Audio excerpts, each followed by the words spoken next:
Hello and welcome to the latest episode of the Melbourne Athletic Development Podcast. Today we are very lucky to have Sam Toll back with us. Obviously, we got some awesome feedback on our previous discussion with Sam talking about preparation for the marathon. And so what we thought we would do is talk to Sam a little bit more about injuries, particularly relating to running, because he can bring a unique experience to that, which is that he is a developing elite athlete in this space, and we thought it would be really good for him to combine his knowledge of the sports performance side of things, being an athlete himself, but also the impact that has on his clinical knowledge and his clinical understanding as a physiotherapist, and also his understanding, particularly as we mentioned last time, of shoe technology. So Sam, thank you very much for joining us once again. No problem at all. Running injuries. All right. Why do they happen? Especially in distance running, we see lots of them, and people always come, the first question they ask invariably is, why did this happen? Why do you, in the general community of people who like running, we spoke about it last time, but every man and his dog is in a run club now, right? Why are they developing injuries? There's obviously going to be a multifactorial aspect to everything, but the most common reason is people's load increasing beyond what they're capable of doing. Now, everyone's load tolerance is different. For someone who's very new to running, essentially their load tolerance is close to zero, particularly if they don't have a sporting background.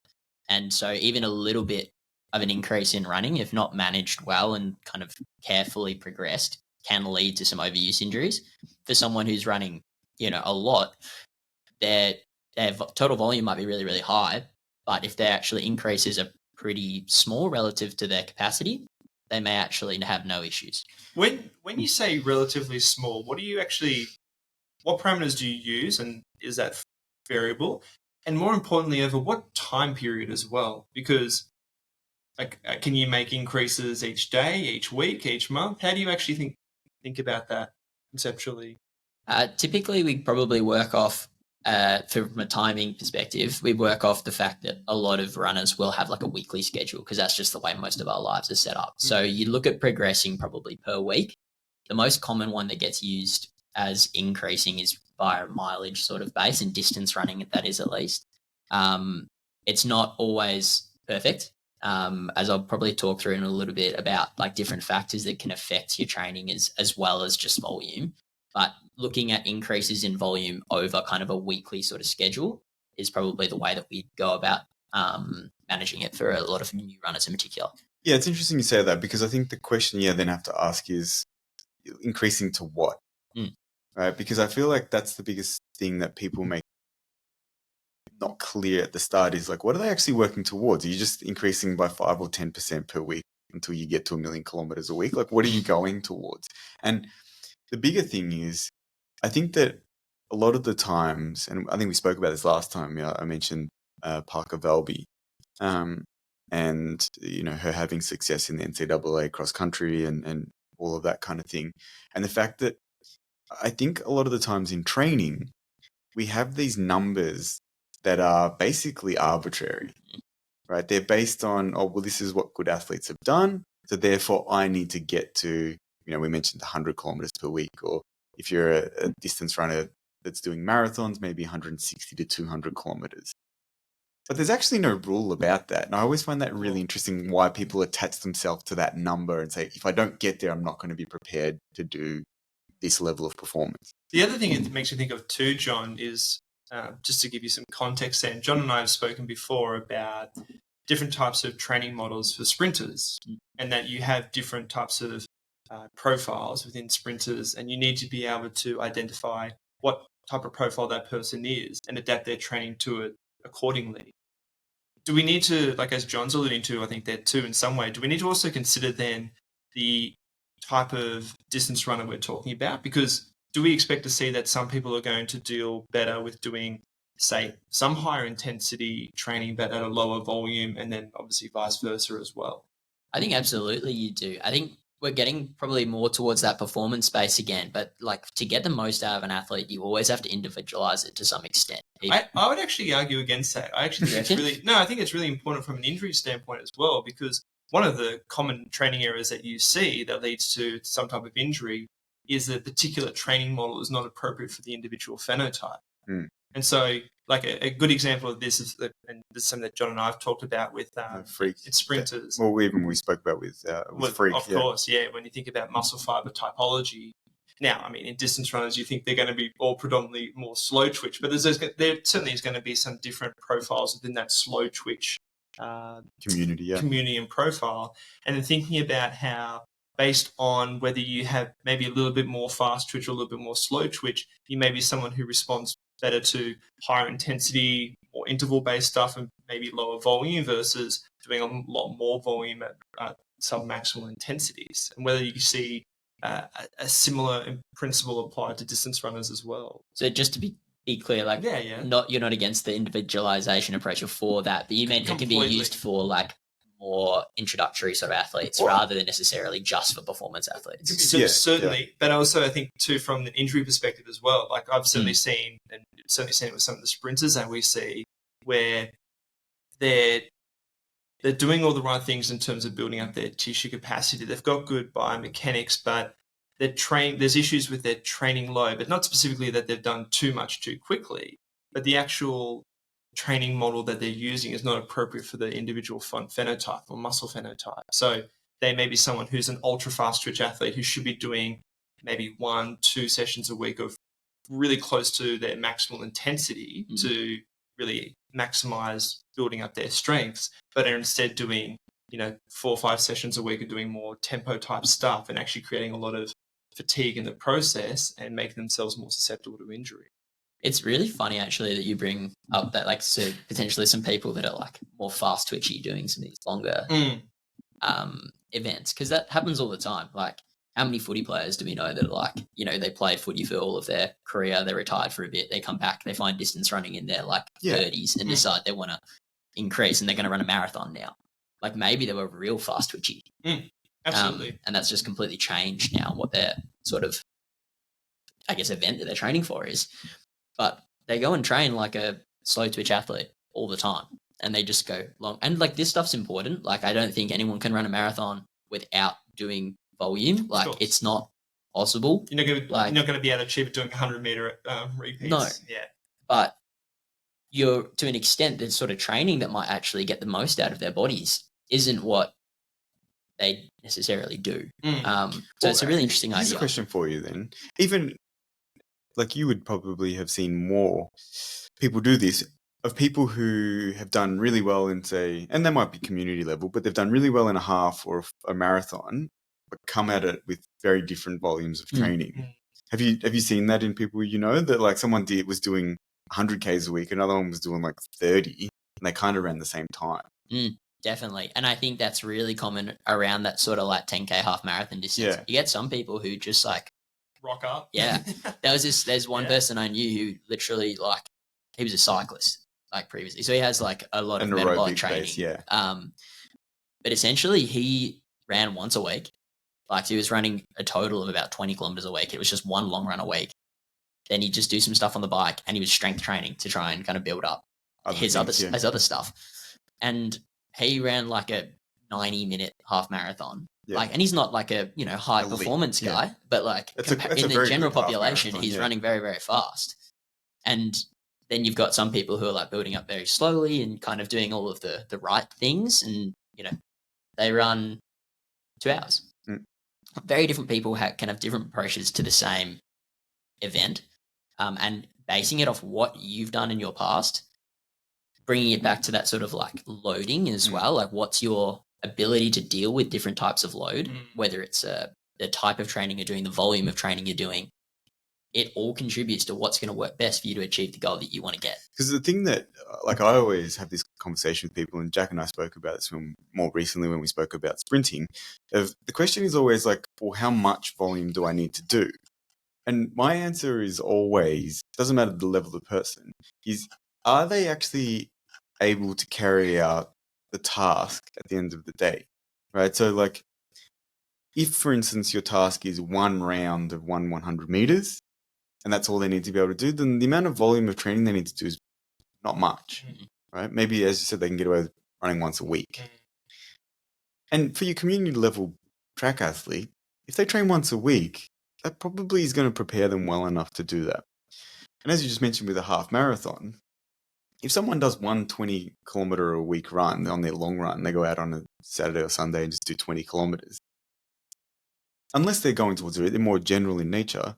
Do they need to run more than that? Because are they going to fail due to the lack of volume in that case? Especially if they are doing other things that support their tissue capacity, they're doing other things that support their, aerobic function. Like as you mentioned, this gentleman was a cyclist. I think very heavily about like, is their performance being limited by that? And that's where I think people get caught in the narrative of like, in order to be a runner, I need to do this.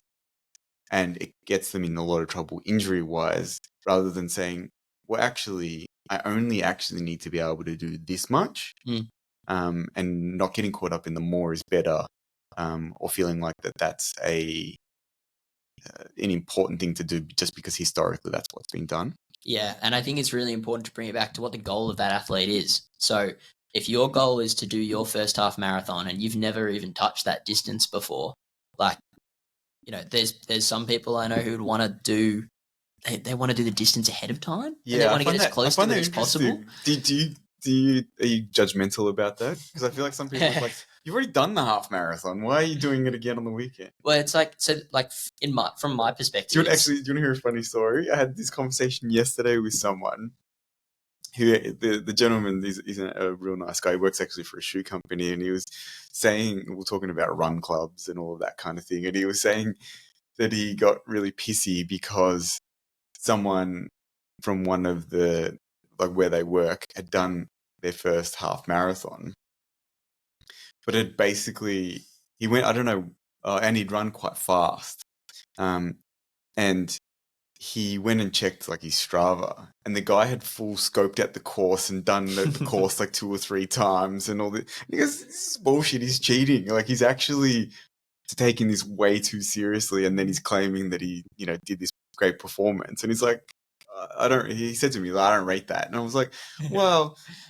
good on him. But he's like, it was like a fun run. He's like, he's taken it way too seriously if he's scoped out the course and done it 3 times. Yeah, it's like, and then I'll claim it as my debut. Yeah. Yeah. Well, that's a big one, isn't it? Yeah, I think it's funny when you've got people who are really there's a lot of new runners who are very worried about the distance being their limiting factor. And I feel like in the marathon, that's fair. Yes. In the half, I don't think it is. Well, that's the thing. But even in the marathon too, if your goal is to complete it, obviously you need to try and develop the ability to complete it on the day. But I think people often get like a bit stuck with, how close do I need to get without burning myself prior to the event? That's a good question. What is that number? Is there a distance, or is there an amount of time, or does it need to be a certain distance away or time away from what you think the total performance? Say if you think, okay, I'm going to run 4 hours for the marathon. Do you need to be, out there on your feet for 4 hours at some point, even if you're not going at race pace? Do you need to do 3.5? Do you need to do, 35, 38? Like what do you actually think is a reasonable amount of stress that person needs to be exposed to before they do marathon? And then there'll be a follow-up question, which is how close. But what amount of stress do you think someone needs to be undertaking before they actually undertake their main, event?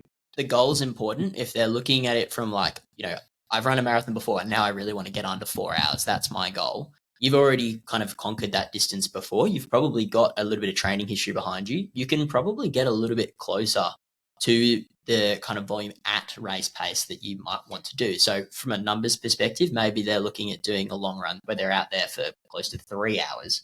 I would say there's very rare occasions where people should be going out for more than 3 hours. Why is that? Do you think it increases injury risk? Yeah. What do you think happens if you're out there for longer than that? Do you think it's just too much stress in a training kind of environment? Yeah, I think like if you're doing that, you're creating this massive day in the middle of your week, or at the end of your week, depending on whenever you do it, that can essentially create issues with training that you might want to do to support your actual race day that you're then unable to do properly because you're kind of essentially completely like wasted based on that one really acute loading period compared to what you're necessarily. Here's a question for you, because as a sprint coach, I see it so differently, right? And for me, we're looking for those improved sessions or those spikes where you're actually trying to get a huge sort of stimulus out of them.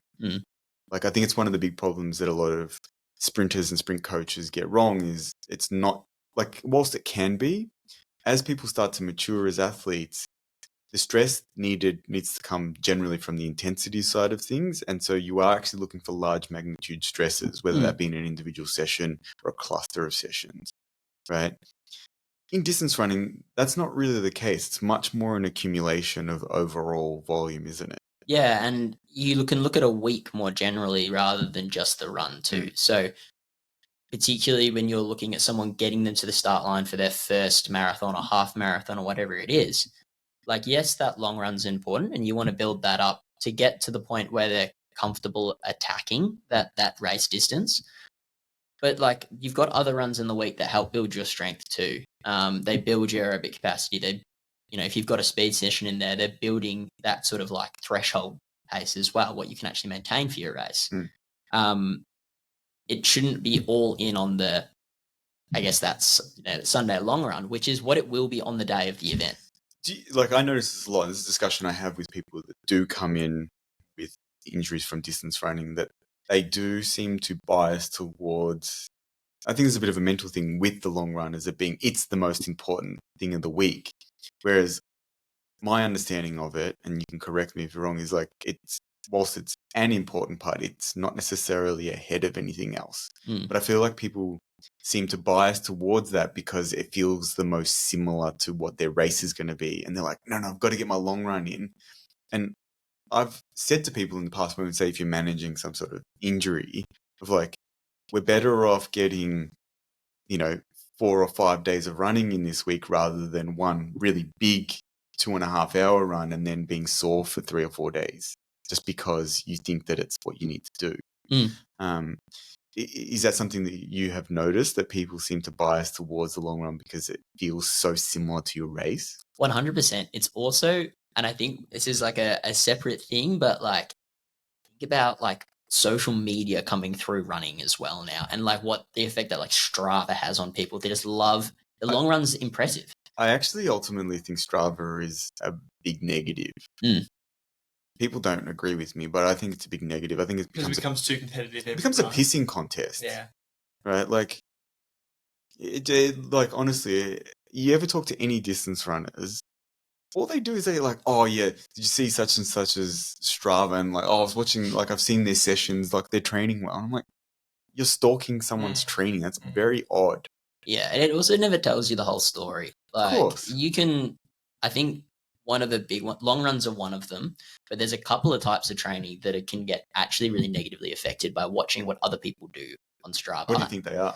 Because there would definitely be some listeners who are going, oh, I've done that. Yeah, long run's a big one. Doing your long run a little bit quick or going a little bit further than maybe you should do because, 25K looks better than 23.6K or whatever it is. Like, what's on that, and I'm diverting, but what's with the weird OCD of distance runners and a round number? I don't know. I like a round number. It's just like... So you just confirmed exactly what I'm saying. But like, that's literally all it is. If you think logically about it, like, what's the difference? There isn't one. Well, I remember a physio and a colleague of ours, he's a distance runner and used to train with Brady Trelfall. Very good athlete, obviously. And Brady, he used to always have a go at Brady because he'd do his run and then he'd be running up and down the street so that he ended up finishing his kilometers for the week or whatever. And I'm just doing laps at the car park because you want to get that round number. And realistically, you've probably got GPS error, which means that it's not accurate anyway. Yeah. Like, what did that extra 20 seconds do to get you to that nice 25K? It doesn't necessarily make sense, but people do it. And people often run faster on those things so that it looks more impressive as well, rather than kind of backing off the pace to make sure they train in the appropriate zone. You're doing a long run that's meant to be at, zone 2. They might increase and just like, do a bit of pickup at the end because it makes their overall pace look a little bit better or whatever it is. Well, I was actually going to ask then, thinking about injuries in recreational distance runners, and you're talking about training load. Is that something that you see as a common error a lot of recreational runners make, is that they're actually trying to run a certain volume at an intensity that's actually inappropriate for their overall performance, let alone their actual training history? Yeah. I think it's people will follow like a a training program that maybe they have a coach, maybe they find it online, whatever it is. They've got like these sessions that are listed there. But if you take just the sessions based on what's like written in front of you, like 30-minute run, I don't know, doing 5 kilometers as your interval session. If you're not doing them with the appropriate intensity, then you essentially don't get both the benefit and the recovery out of different types of runs. And you start moving away from what we consider a safe training progression to then just kind of being like, well, let's roll the dice and see if I get away with it this week. I think the other big issue with that too is psychologically, people like to feel stuffed at the end of a training session. And the reality is you may not necessarily need to do that particularly all the time.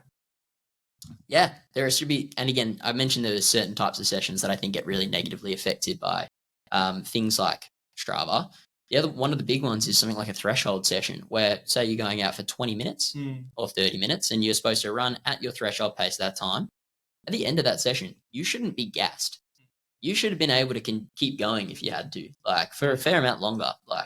But people will go, oh, I've only got 5 minutes left. Like, let's pick up the pace a little bit. Let's start maybe running at above that threshold pace. And, if you had the measurements going, their heart rate's going up, their lactate's beginning to accumulate, all this stuff that means they're no longer training in the appropriate zone.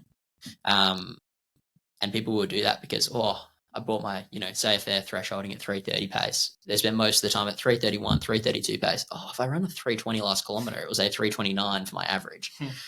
Things like that people do in order to make their Strava look better as well. And it can negatively affect what your actual training load looks like for the week.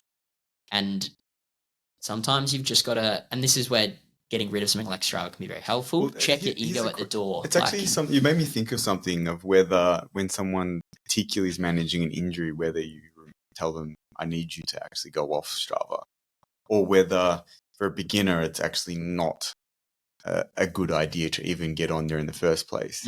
Because I think, as you said, it's going to potentially encourage people to undertake training that's not necessarily, and I think this is the point which Jack was making earlier about individualization. It's not necessarily that it needs to be always very nuanced towards their profile or whatever, because they may not know what their profile is yet, but it's very nuanced to the previous training history. Like just because your friend who's never run before either is increasing their Ks by 10%. If you're not tolerating that, then slow it down. Stay at 5% volume increase per week, or don't increase the pace just because your mate who's on Strava who's also doing it seems to be increasing their pace. Well, and actually with that in mind, I imagine can be a common training error depending on your training, if you have a training partner as well, whether they're actually at a training similar group, level. Yeah. Comparing yourself and doing the same thing as the people around you can be, like, a training group environment can actually be really helpful, and it can be motivating, and it can get the most out of your training sessions. It can slow you down if you run with a group appropriately. It stops you from kind of going after paces if you're going for a jog by yourself, for example. But it can have the opposite effect as well if you kind of don't have the discipline to go, you know what, I couldn't imagine beating that person in a race. Why am I trying to do my threshold with them? Like, they're currently a better athlete than me. Do you see that a fair bit? Yeah. I love again. I bring up thresholds all the time because it's the one that I think people do all the time. They'll list something as so that people are very aware, because we've spoken about it a bit. Yes, we mentioned last time. Explain what a threshold session is, and maybe give an example of a threshold session, and then maybe explain how people mess that up and then potentially leave themselves at risk of getting injury. So, I mean, a true threshold session is essentially bringing yourself up to the point that you can kind of maintain for roughly an hour without accumulating things at your muscle level that essentially start negatively impacting your performance. And that gets there's an inflection point where your lactate goes up. So it's called a lactate threshold. And that's kind of where that roughly comes from. So it should be an intensity that you can maintain for that sort of hour-long distance. But people will often train slightly above that to try and bring that up. A true threshold session, like if you go and, for example, run 30-minute threshold, is you get to that point and your goal is to stay as close as possible to that point for the duration of your session. So you can imagine if someone's threshold is slightly higher than the other, like they run a little bit faster at threshold, one person's going after it. By the end of that run, they are not running at threshold anymore. They're No. running it closer to race pace. And that's where you change the purpose of the session and you change, I guess, that loading impact that can then be an injury risk. Yeah. In terms of what that does to injury, how do you see that impacts? Is it just that like they're fatigued and then they're not recovering and then therefore the next time they go out to run? Or do you think that there's actually risk in the moment? Because clearly with distance running, you don't get a hell of a lot of acute injuries. It's not like it does happen. People strain calves particularly, but usually it's more of these overuse type injuries. Yeah. People develop tendinopathies, particularly around the foot and ankle and calf complex. They might develop knee pain, anterior or ITB, those kind of things. Yeah. So, or bony stress injuries. Bony stress injuries. We can talk about the really common ones soon, but I guess, like you say, most injuries come on insidiously. They don't come on at that exact moment. And so most of the risk comes from accumulating running too hard, too frequently, and not doing things at the right intensity so that you don't recover from them. So like, it's the same thing. Like if you do a race, like, I'm not saying that you can't run above threshold because you're going to get an acute injury. But if you're doing one of these sessions once per week and every single time you're running above, it's a higher injury risk than if you backed off that pace because you're not going to be recovered in the context of your week. Yeah. And I think we can probably handball to you, Jack, because you probably can explain the physiology behind it. But the reason that you're not recovering from the fatigue is that each of these tissues, whether it's bone, whether it's tendon tissue, whether it's, the muscle tissue itself, has like cell turnover time. Right. And so we get some degradation, we get some signaling for, uptake of increases. And if you get that wrong, or you're basically compounding those downward cycles that occur from the stress of the run, then potentially you leave yourself in a position where you're actually slowly degrading that tissue.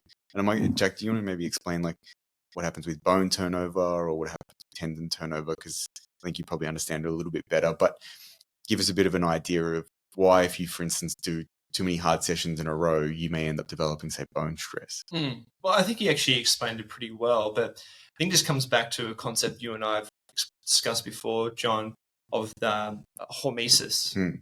So when you think about distance running as an example, and you think about a lot of the training encompasses doing longer duration, submaximal intensities, you're doing that to create a certain metabolic stress so that you're actually building up more aerobic capacity, the better to utilize oxygen as or oxidation as an energy substrate to be able to continue contraction of the neuromuscular system.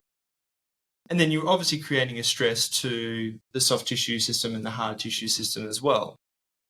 But then based on that individual's profile, that threshold to where you're applying an adequate stress to be able to create enough signal to the body to go, all right, I need to increase the stiffness of the tendons or the amount of density of connective tissue around the muscle, or even the potentially the density of the bone. Though distance running is perhaps not the best way to do that.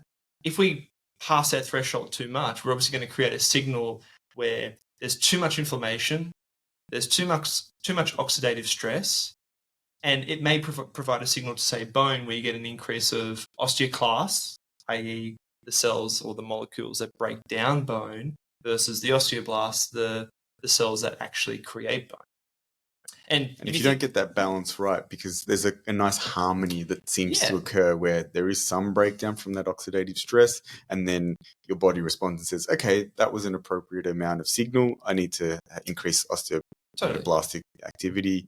If you keep pushing that down and increasing the osteoclasts behavior, you end up in this position where it's more bone breakdown than more bone growth. And then that's where the tissue starts to degrade. Correct. And as you both alluded to as well, is most of the time with distance running injuries, it's a gradual insidious onset. It doesn't just happen from one session where it's like, oh, I've got a stress fracture. Over time, you're starting to get thinning of the bone, and then it might develop what's called a stress reaction. But then eventually you might actually develop a fracture line. And so similarly, when you think about tendinopathies, is why do people get Achilles tendon pain from distance running? Well, the signals over time are leading to structural changes within the tendon where it isn't able to tolerate the same type of training loads, and then starts to lead to some of the characteristics associated with tendinopathy. And then all of a sudden you start to get pain, and then that starts to affect your ability to perform and run.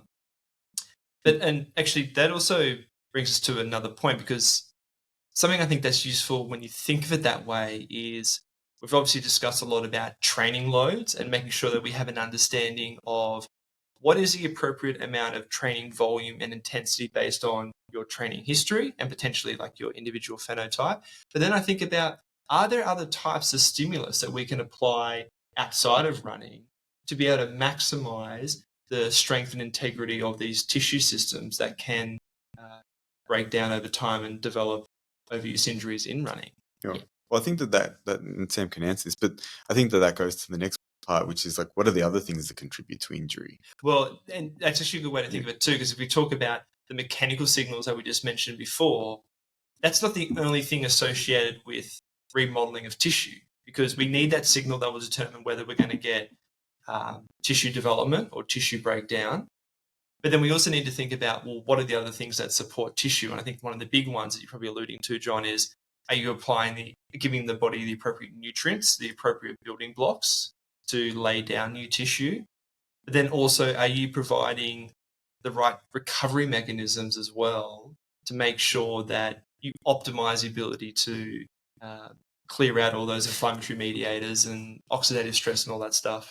That wasn't what I was thinking, but what were you thinking, John? I think John's probably alluding to distance runners' least favourite activity and physio's favourite activity, which is probably strength and conditioning training. I don't know if that's physio's favourite activity, to be honest.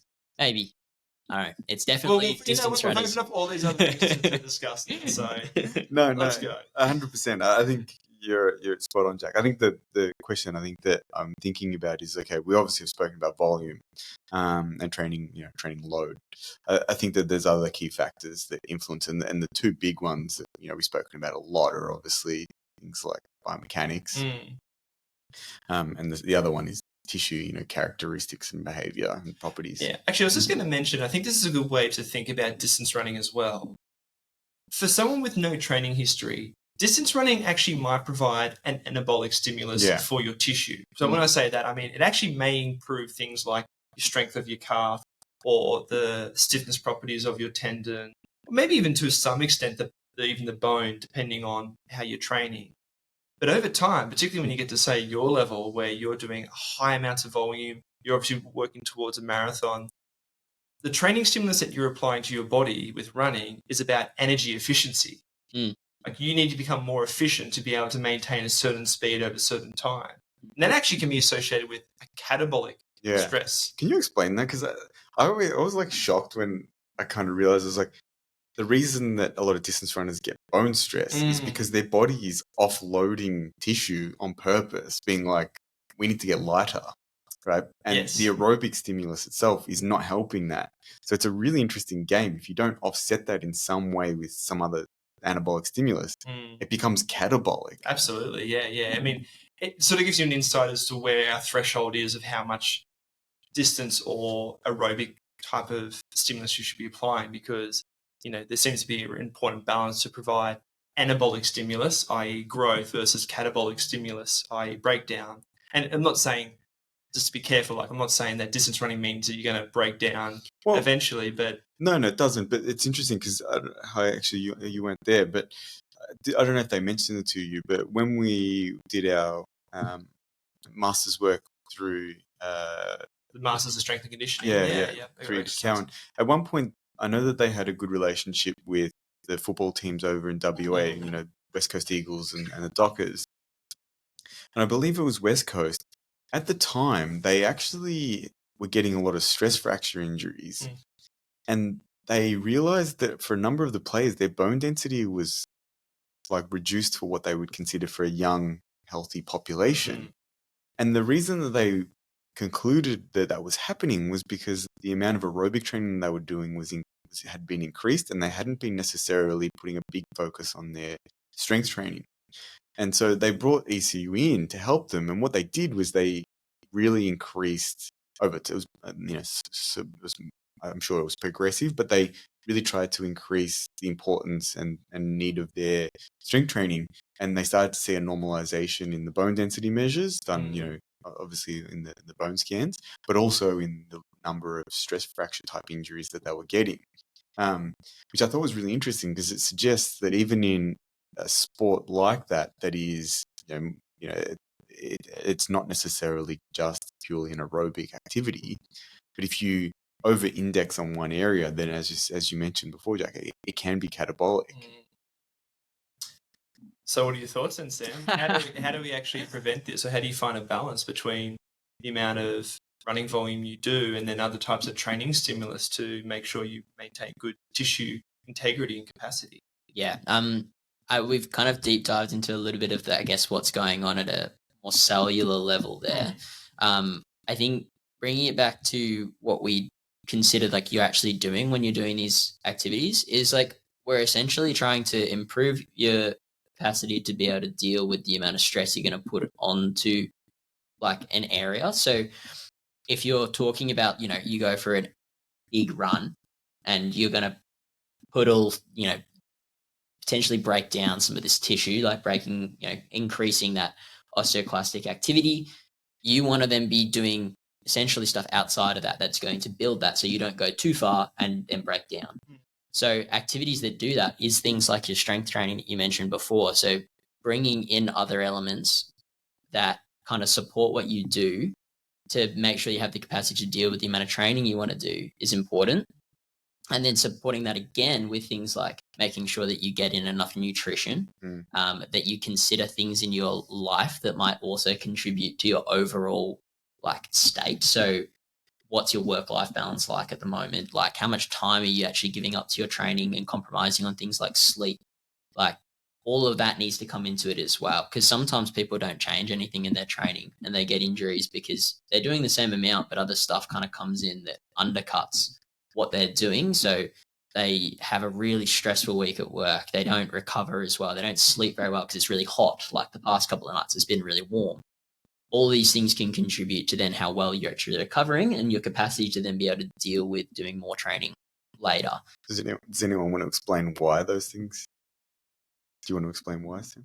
I think it's probably, again, having that sort of understanding of what's going on, like at a cellular level, is probably better directed at Jack. But is that your way of saying I don't know what you're talking about? Well, I think a simple way to put it is the psychological and emotional stresses we experience from a stressful work a week, personal, family stresses, or even lack of sleep, have physiological effects. And actually it pretty much feeds into some of the things I suggested before in terms of how that influences inflammation in the body, how it influences oxidative stress, and particularly with a lack of sleep, how it slows down the ability for your body to get that out of your system, essentially, because it starts to increase stress hormones, which is okay if you're doing it in short bouts every now and then, but if you have stress just bombarded for long periods of time, that's when you start to see a lot of imbalances and then an association of an increased incidence in injury. And that's exactly, you know, what Sam's, I think is what you're trying to allude to, Sam, of like, if you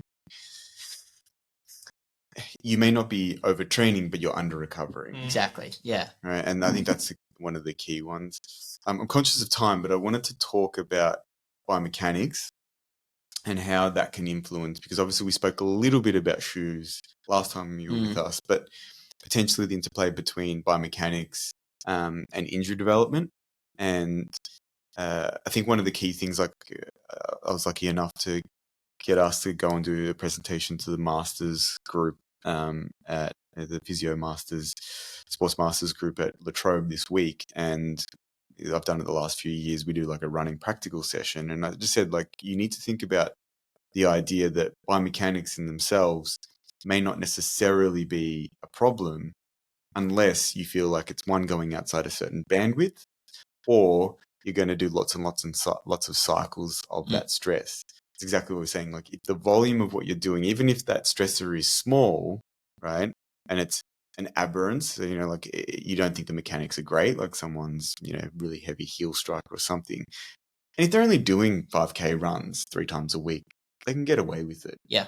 But if they're doing 150 or 200 Ks and they're running like that, you're not surprised that they end up then developing some sort of like bone stress type injury, because the number of cycles that they've accumulated that stress and it's outside of what is considered maybe an optimal running pattern for them is actually leading to degradation and not enough recovery. Like running as a sport, distance running in particular, is one of the most repetitive, like high load sports that you can possibly do. Like it's the same. It's a good way of thinking about it. It's so repetitive. Like if you do a marathon, how many steps are you taking in that? That's like 40,000 steps probably. And it's not actually worth emphasizing enough the actual amount of load you're applying with each step, because it's your body weight multiplied by acceleration of gravity. You know, what is it, about 3 times your body weight? Distance running is around 3 times. With each step. Yeah, and that's going through the whole, so it's the ground reaction force. But at the ankle, it can be, 8 to 10 times. Yes. At the knee, it's, similar, like around 8 times. At the hip, it's a little bit less. But these are many multiples going through your joints consistently. And I think when you think of it like that too, when you think of, say, a heel strike versus more of a forefoot strike, you can start to really appreciate how the accumulation of stresses in a particular part of the foot, ankle, Achilles complex can start to accumulate very quickly. And how those different mechanics can actually influence which part of your body you're loading and therefore which injuries you're more likely to let's talk about that. I was going to say, is there an optimal way then for how we run with women doing submaximal sprinting? Yeah, I mean, submaximal sprinting. Jogging. I think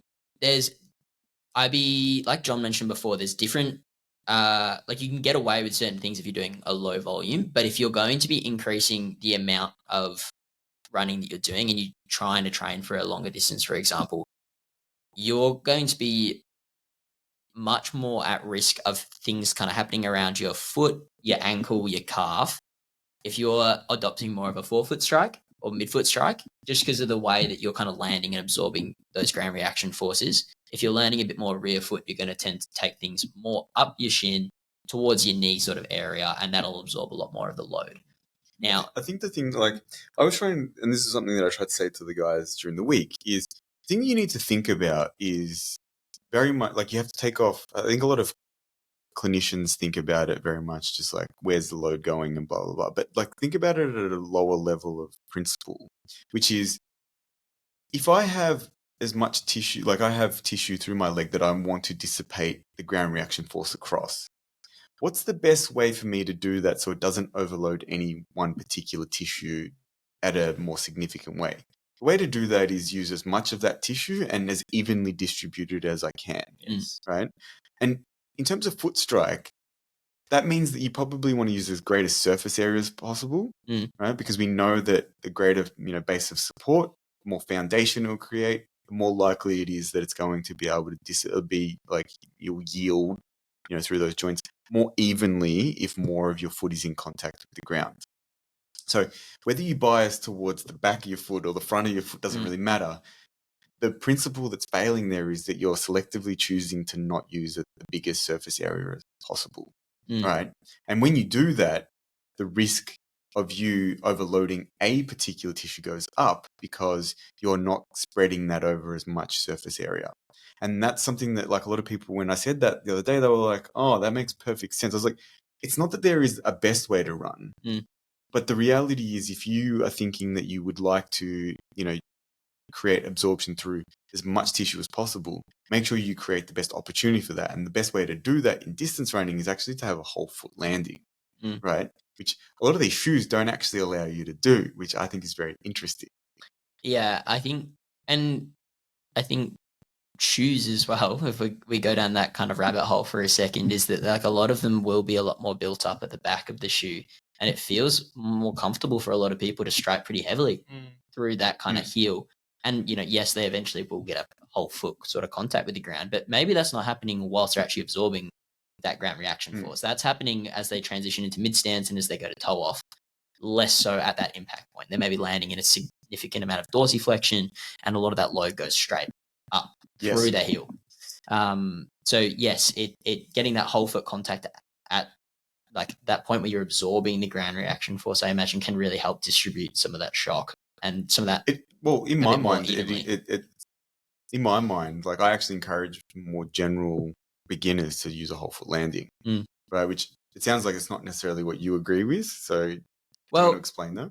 It's to be honest, my stance on it is that I'm not as stressed about where you're landing originally when you don't have pain as well. And particularly, like as you mentioned before, if this is a recreational runner that's doing, 15 kilometers per week, are they going to build up enough stress from training to lead to certain types? Yeah. Here's the question then: if they do have pain, yes. So someone comes in, they have significant like patellofemoral pain.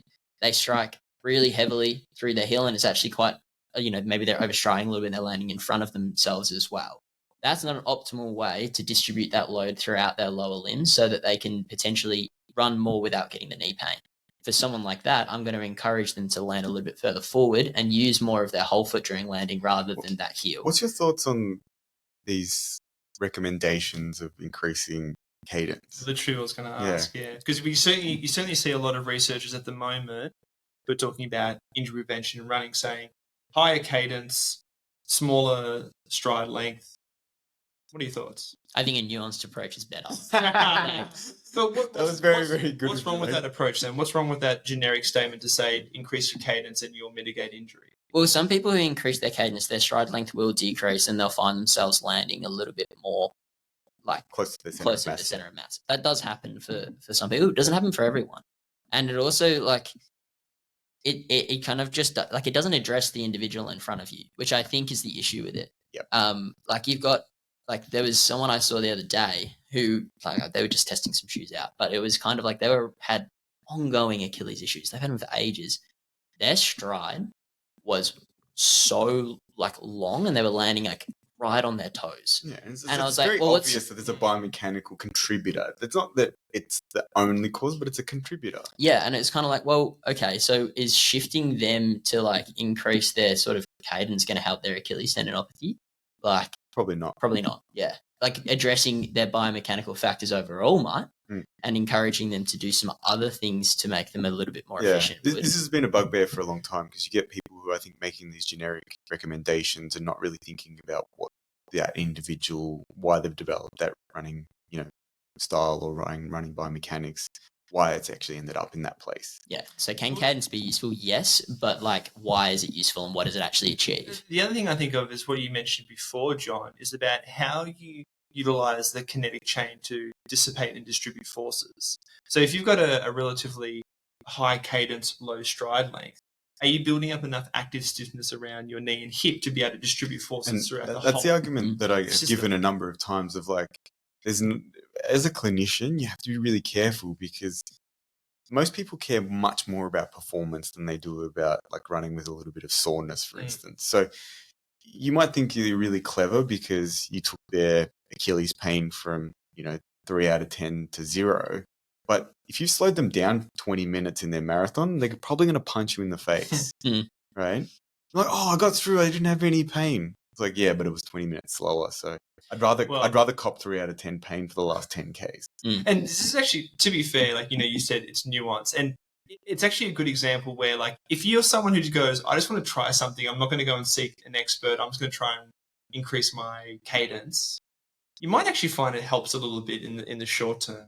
Does that set you up for future success? Probably not. And this is where you see some of the limitations of these generic recommendations that are often touted or given. Yeah, generic recommendations are huge across the whole like running industry, particularly as like a social industry now as well, where you can get kind of online programs that, I think there are some that actually can be quite useful for people when they're first starting. Things like Cash to 5Ks actually don't work too badly, like because it actually encourages things that people wouldn't otherwise do, like walk running and things like that.